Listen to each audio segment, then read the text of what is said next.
del plástico y de la madera, bienvenidos a Kicking Five. Ya es hora de hacer ese top de los mejores juegos del año 2020. Como siempre, pues intento dar un poco más de cancha al tiempo para intentar probar al menos casi todo, porque todo es imposible, probar casi todo lo que me interesa, lo que veo que puede entrar dentro de ese top 10. Y sin más esperas, pero antes de meternos en faena con ese top 10, lo que vamos a hacer es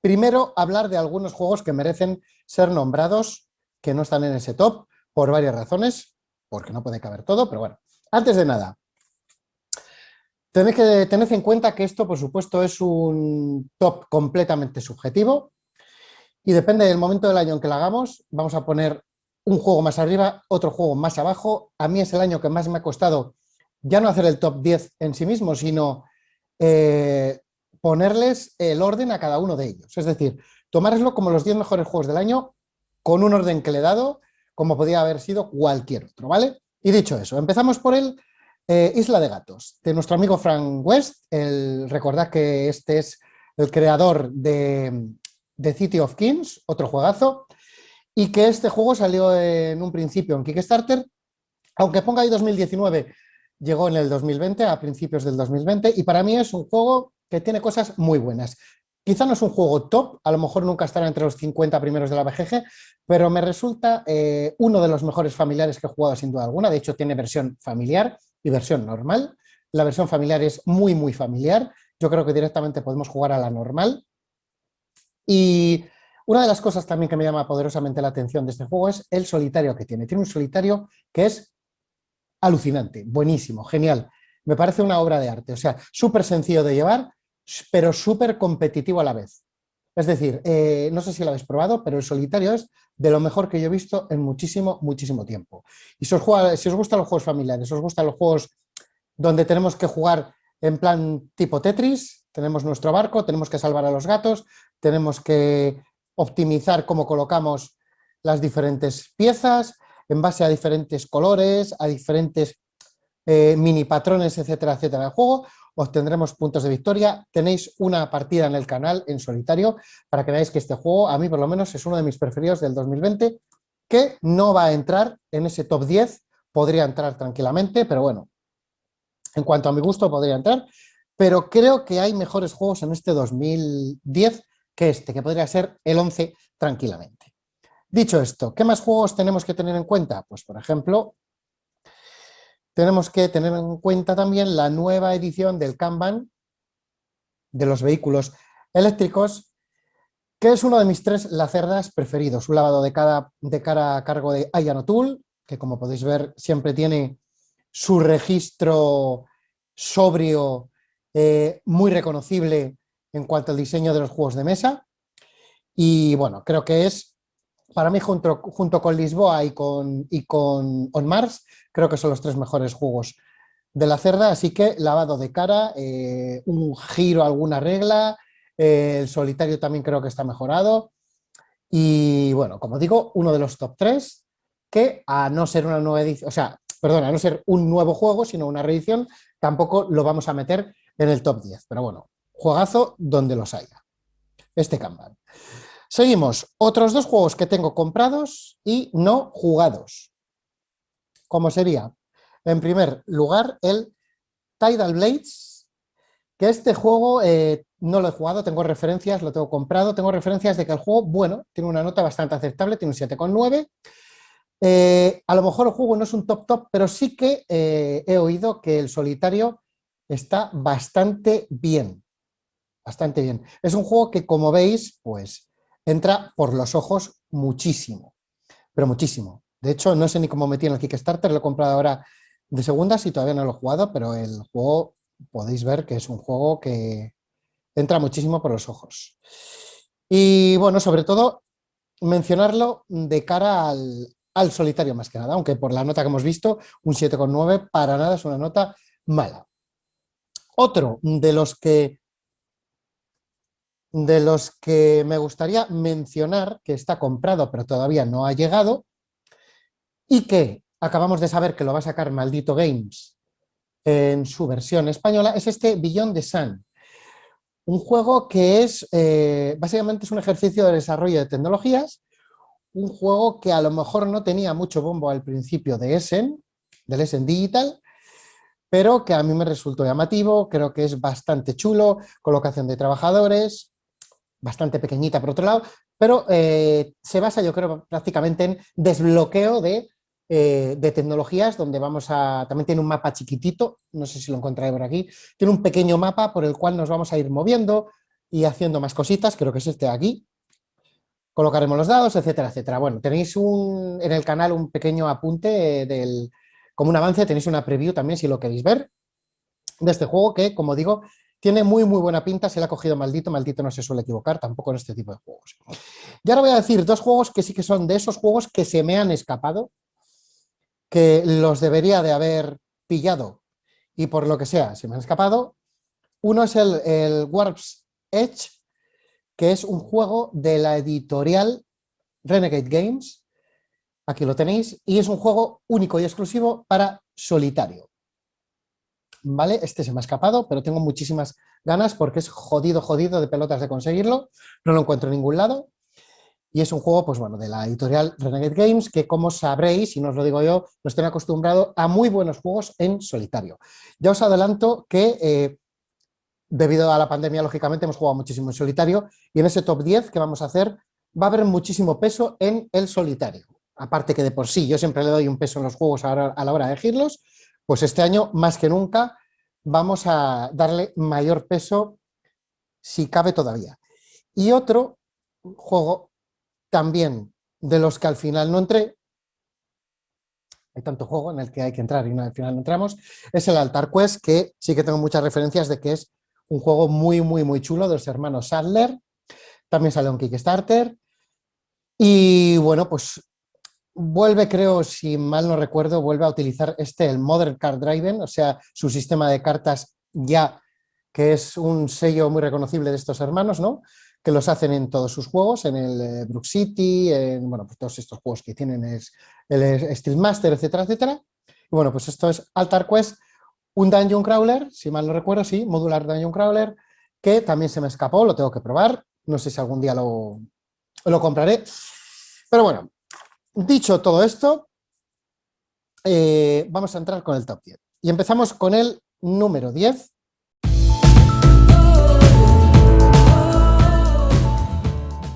Que sería el Rallyman GT. Para mí hay dos juegos fundamentales si os gusta el motor, si os gustan los juegos de carreras, pero en concreto que sean de motor, es decir, Fórmula 1, como sería el Race Fórmula 90, para mí es el top, sin duda alguna. Y luego, si nos vamos a los rallies, pues esta reimplementación de Rallyman, que lo tenéis ahí, Rallyman GT, pues sería ya el juego definitivo en estos menesteres del rally. Muchas tiradas de dados, tiene muchísimo de gestión de dados, gestión de marchas, lógicamente. Vamos a tener que contar casillas como podíamos hacer en Fórmula D, pero no es tan familiar el juego, tiene un poquito más, hiper mega personalizable, mogollón de circuitos, mogollón de mini expansiones, o sea, tenemos juego para dar, tomar y regalar. A mí es un juego que me encanta, lo podéis jugar con los chavales, yo creo que a partir de los 10 años, 9, 10 años se puede jugar perfectamente, porque al fin y al cabo son tiradas de dados, vas a gestionar, pues eso, las marchas, subir, mantener, bajar y demás, y tiene ese puntito de riesgo, que son los dados rojos, que los tenéis ahí abajo, donde vamos a forzar el coche para salirnos o no salirnos. Me parece una mecánica muy chula, muy divertida, en solitario también funciona bastante bien. Tenéis el solitario crudo, que sería el de simplemente hacer menos tiempo, tenéis un solitario con uno o dos bots, creo recordar de memoria, que lo podéis meter tranquilamente y compite contra vosotros. Así que esto sería el top 10, un juego que creo que es muy recomendable para tener en cualquier ludoteca. Sobre todo si os gustan las carreras y en concreto el motor, sin duda alguna, Rallyman GT es vuestro juego, junto con el Race Fórmula 90, como digo. Número 9.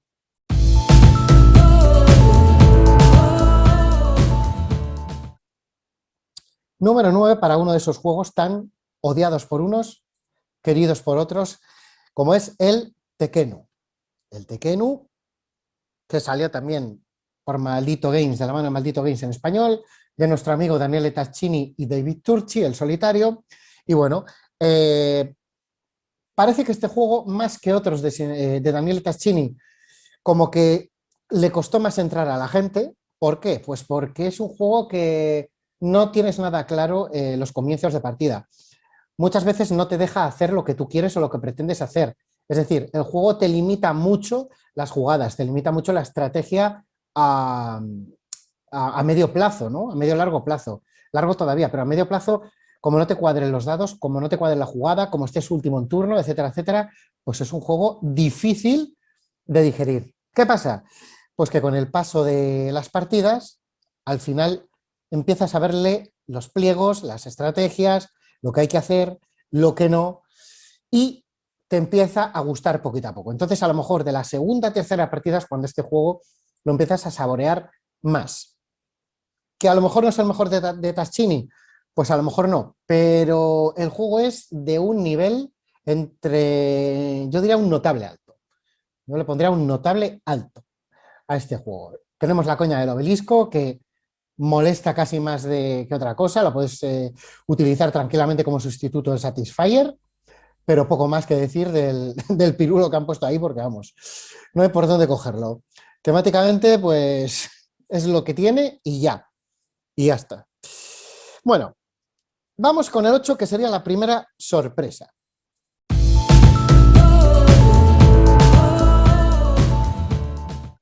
Que es el juego The Loop, con mayúsculas si lo queréis encontrar.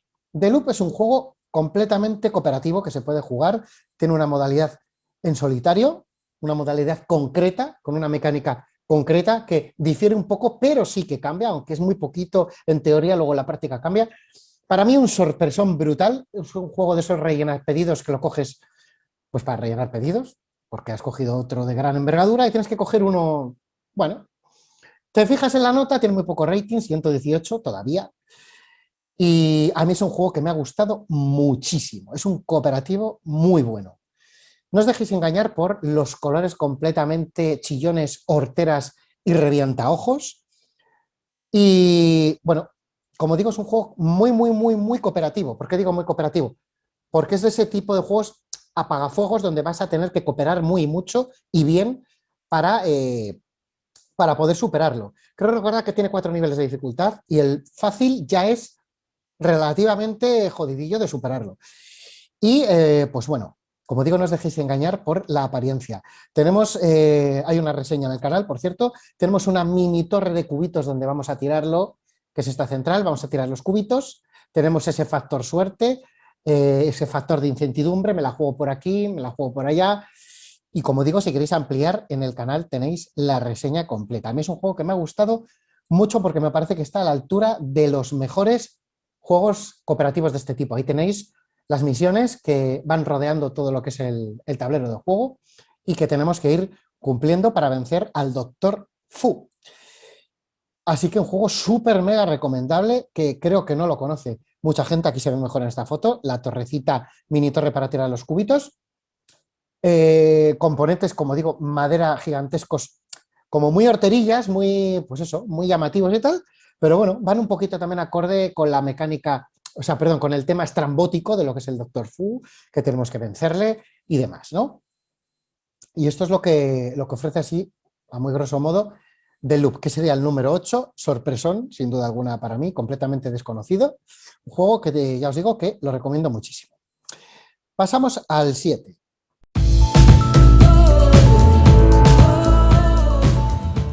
El 7 es Vizcondes del Reino del Oeste, siguiendo toda esa gran saga de juegos de paladines, arquitectos, como digo yo, BBB, bueno, bonito y barato, pues Viscounts vuelve otra vez a cumplir con ese patrón. Y no solo lo cumple, sino que para mí creo que tiene el mejor solitario de todos los que he visto anteriormente, porque a lo mejor no es un juego tan duro como puede ser el Paladines, tan extenso de tiempo como puede ser el Paladines, pero es un juego medio bastante decente. De hecho, ahí tenemos una dureza de 3,5 y sin embargo el solitario lo supera. Es decir, el solitario lo hace mucho más dinámico, mucho más fácil de llevar y aún así es un solitario muy, muy jodido de ganar. A mí me mete unas palizas terribles.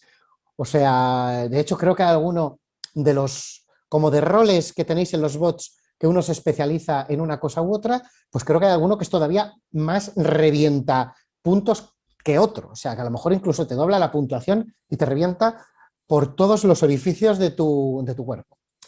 Otro acierto más, por supuesto, de Ediciones Primigenio, de Sean Phillips, sin duda alguna, que sigue y no para, con estos juegos de cajita pequeña, calidad enorme y barato, como digo, y con solitarios muy buenos.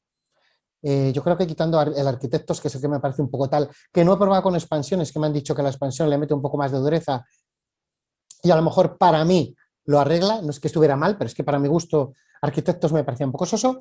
Viscounts, sin duda alguna, otro juego muy guapo, muy chulo, muy dinámico y con unas mecánicas, una mezcla de mecánicas pues bastante chulillas, como es esa parte de deck building que tenemos, esa lucha en el castillo central, bueno, no sé, esa construcción, esa limpieza de tablero para ir haciendo más puntos, que es una cosa que a mí los juegos me gusta mucho, porque vas acelerándote un poquito y tal. Así que muy chulo el Viscounts, número 7. Y nos vamos al 6.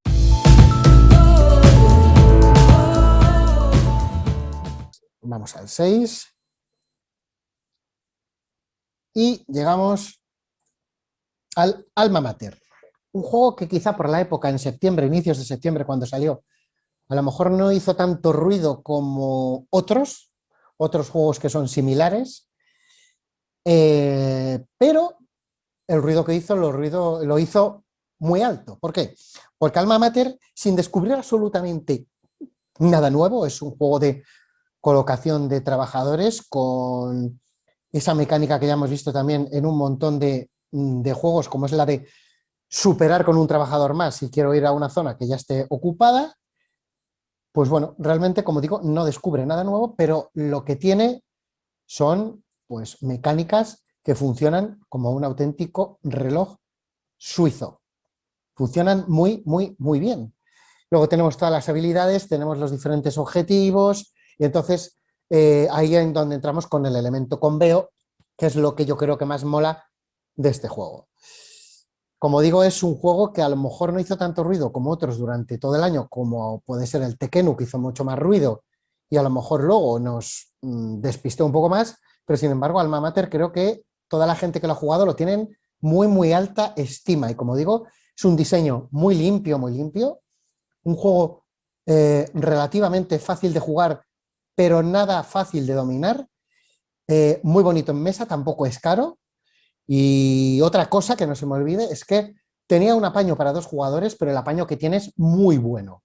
No es un apaño, vamos a salir del paso, debido a la interacción que tiene el sentido de compraventa de los libros, de los colores, etcétera, etcétera. Esa economía que es quizás lo más novedoso del juego, y el apaño que tiene para los jugadores es muy bueno, o sea, funciona muy, muy bien. Número 6. Y entramos ya en los 5 primeros, que es que ya es, pues bueno, a ver, yo siempre que hago los tops procuro hacer tops que sean muy heterogéneos, que haya mucho de todo, me gusta jugar de todo y ya habéis visto que hay un juego deportivo, hay un euro de libro, hay un cooperativo, hay pues, el Vizcondes, cajita pequeña, bueno, bonito, barato, juego medio, Alma Mater también, bueno, esos son más del patrón. Y aquí vamos a empezar ya a ver cositas un poquito a lo mejor más diferentes. Y esto lo digo por el número 5.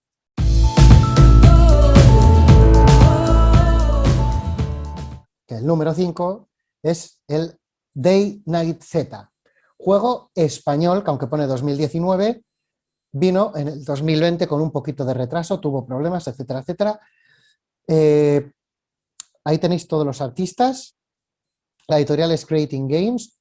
Tuvo muchos problemas de gestión, de entendimiento con los backers y yo creo que estamos, quitando todas las mierdas del medio, estamos ante el juego de zombies definitivo hasta la fecha, o al menos que yo haya probado. O sea, es un juego que lo tiene,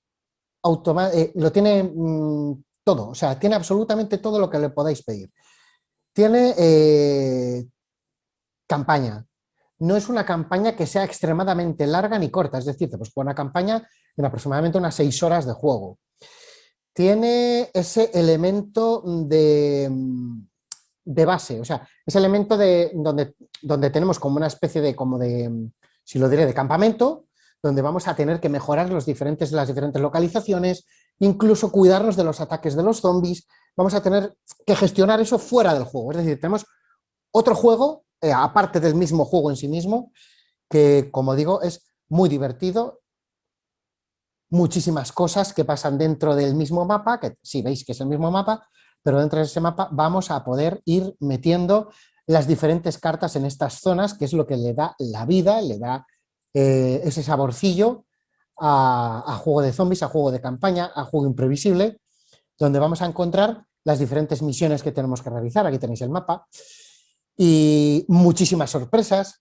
Vamos a tener que gestionar muchísimo el tiempo, es decir, el timing de la partida también es importante, porque al final se empieza a acelerar, se empieza a complicar y tenemos que decidir muy mucho dónde ir, cómo ir, cuándo ir, etcétera, etcétera. A mí es un juego que me ha gustado muchísimo. No sé si jugué como 2 o 3 campañas seguidas. Hace ya bastante tiempo que no lo juego, pero creo que la experiencia de juego es muy guapa, muy chula. Y bueno, problemas aparte como las instrucciones, por ejemplo, el reglamento que se rompe al abrirlo, que bueno, son fallos de primerizos, pero creo que el producto, lo que es el juego en sí, me parece muy, muy chulo y muy disfrutable. Número 5, el único juego que hay, Patrio, de Inai Z. Y entramos con el 4.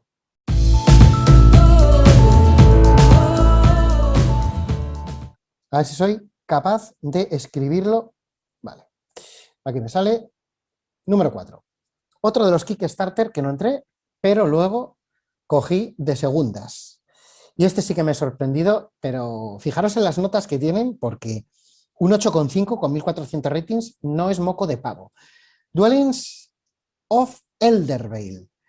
Es un juego que, como bien ahí, batalla por el control de una realidad de fantasía, Bueno, a ver, es difícil la verdad de explicar, porque digamos que es un juego de colocación de trabajadores, pero que está ambientado en un mundo de fantasía.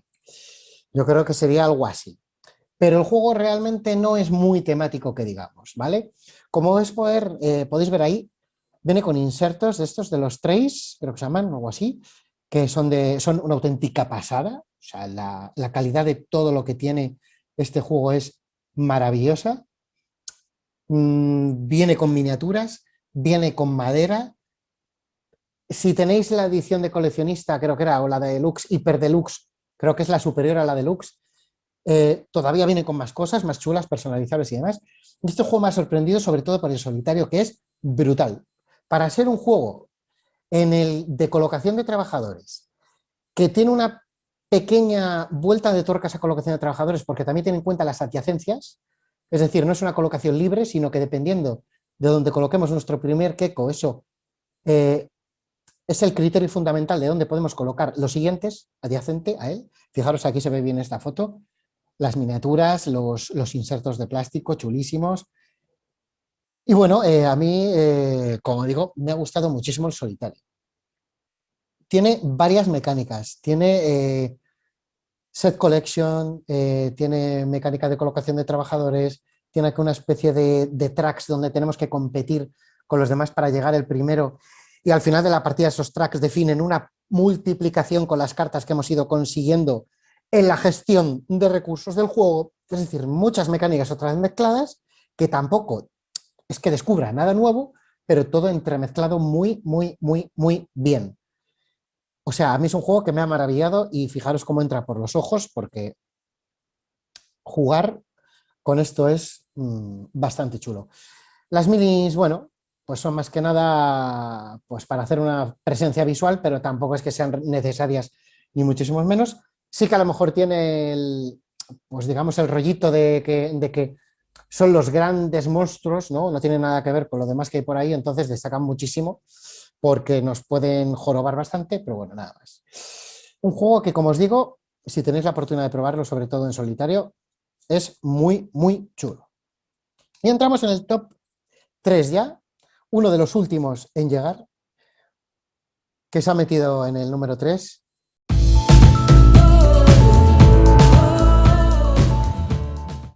Pero vamos, de lejos, que es el Dune Imperium, el último juego de este universo de Dune. Eh, todos los Dunes que conocíamos hasta ahora eran Dunes donde fundamentalmente pues, le daban más peso a la negociación, a la intriga, a la traición, a la política, etcétera, etcétera. Aquí lo que tenemos es esa esencia del Dune, pero en un euro mucho más contenido, donde ya no hay negociación, no hay política, sino que hay control, digamos, hay mayorías por un lado, hay control de alianzas y hay, bueno, la mayoría es más que nada dirigida al combate, pero tenemos varias cosas entremezcladas, varias mecánicas y ya no tenemos tanto de negociación o de tal. Es decir, tenemos un euro donde le han metido, digamos, un poquito de peso de alianza, un poquito de peso en mayoría, un poquito de peso. Es decir, tenemos una mezcla, pero donde está todo muy equilibrado entre sí.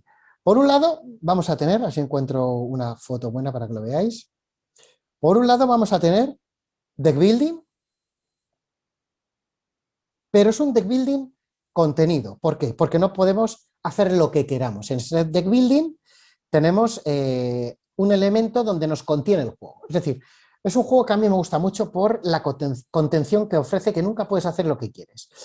En las cartas vienen zonas y en esas zonas vas a poder colocar tu Keko, tu agente de colocación de trabajadores. No siempre vas a poder jugar lo que quieras, porque no te sale la carta, porque la carta no tiene la zona donde tú quieres poner el Keko, o porque sencillamente en las zonas donde tú vas a poner el agente no es una zona de combate y por tanto no puedes añadir cubos a la zona de combate.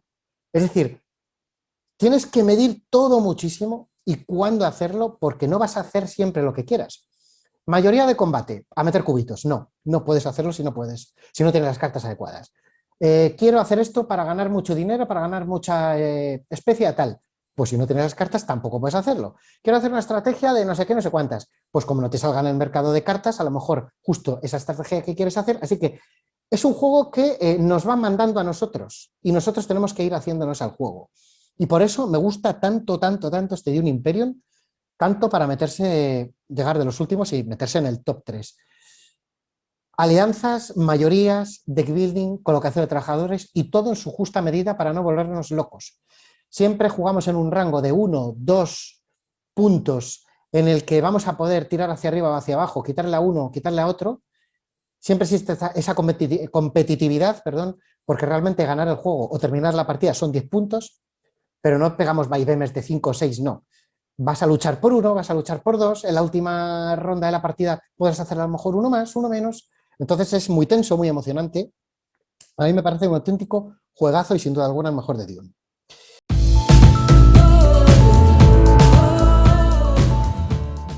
Número 2.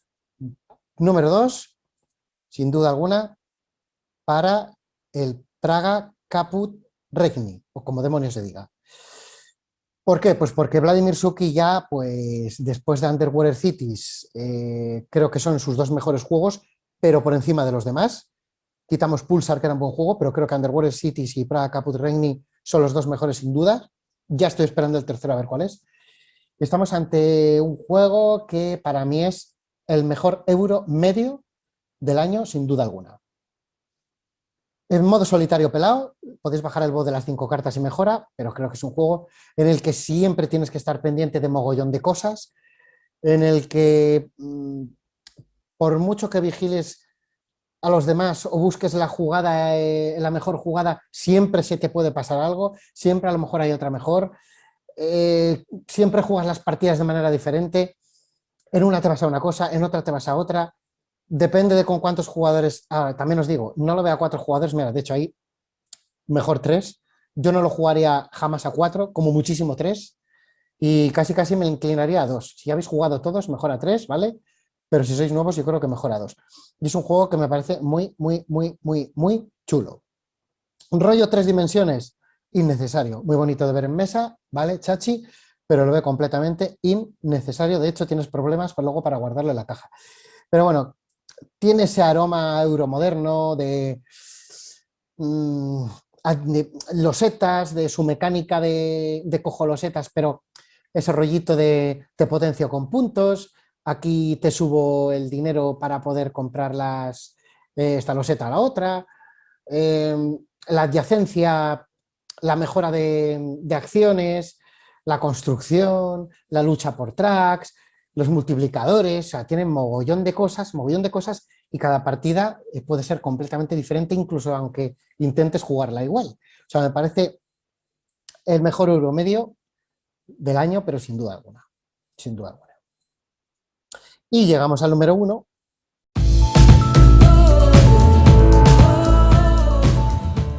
Ya os digo que estos 5 podrían estar en cualquier posición, pero yo creo que es el juego más durete, más completo y más, bueno, junto con Lisboa y Kanban, para mí, los 3 mejores de la Cerda. No me convenció para nada el solitario, pero bueno, es un juego que no es para solitario, yo creo, es para jugarlo también con 2 o 3 personas. Bueno, tiene un 4,63, tampoco lo veo excesivamente difícil. Y es un Lacerda como la copa de un pino, con todos esos componentes, y no hablo de los componentes del juego que ya veis que va siempre por, pues eso, juegos de 100 pavos, 110 pavos, que tienen pues todo prácticamente deluxe, aunque sea €1, te van a soplar 100 pavos porque la gente los compra, y si el juego es bueno, ¿qué vas a hacer? Pues comprarlo. Así que es lo que hay. Y bueno, ¿qué nos gusta de On Mars? ¿Por qué está el número 1?